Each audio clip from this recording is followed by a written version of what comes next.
কি পরিমাণের দুর্যোগ নেমে এসেছিল।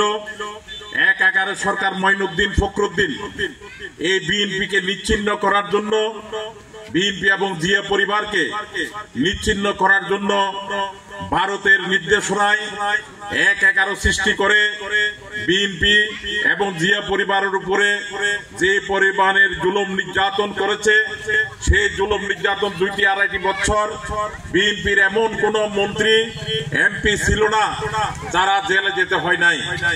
বিএনপির ওয়ার্ড পর্যায় থেকে আপনার উপজেলা, পৌরসভা, থানা এবং আপনার এই জেলা সহ কেন্দ্রীয় সকল নেতৃবৃন্দের বিরুদ্ধে তখনই মামলা হয়েছে।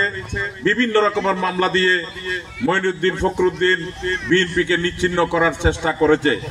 কিন্তু শহীদ রাষ্ট্রপতি জিয়াউর রহমান যে বিএনপি সৃষ্টি করে গেছেন, আমাদের নেতা শহীদ রাষ্ট্রপতি জিয়াউর রহমান মানুষের, বাংলাদেশের মানুষের, মা মাটি মানুষের, বাংলাদেশের স্বাধীনতা সার্বভৌমত্বের জন্য তার বুকের তাজা রক্ত দিয়ে শহীদ হয়ে প্রমাণ করে গেছেন যে তিনি সত্যিকারের একজন দেশপ্রেমিক, এদেশের মা মাটি মানুষের নেতা।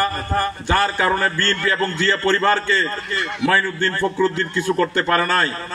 বিএনপি সেখান থেকে ঘুরে দাঁড়ানোর আগে আওয়ামী লীগ এই বিএনপিকে নিচ্ছিন্ন করার, জিয়া পরিবারকে নিচ্ছিন্ন করার জন্য একের পর এক পরিকল্পনা করে তারা তাদের কার্যকলাপ চালিয়ে নির্বাচনে বিনা ভোটে নির্বাচন করে কোন নির্বাচন জনগণের ভোটের প্রয়োজন মনে করে নাই।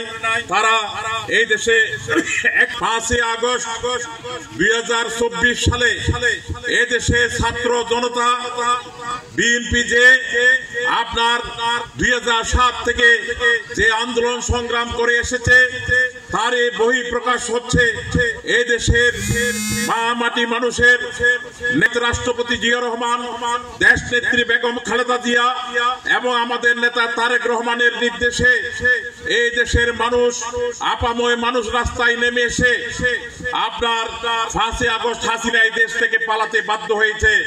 শেখ হাসিনা যদি 5 আগস্ট এই দেশ থেকে পালিয়ে না যেত, আর 5টি বছর যদি এই দেশে থাকতো, তাহলে এই দেশ ভারতের একটি অঙ্গরাজ্যে পরিণত হতো। আমরা নিজেদেরকে স্বাধীন দাবি করতে পারতাম না। আজকে আবার ষড়যন্ত্র শুরু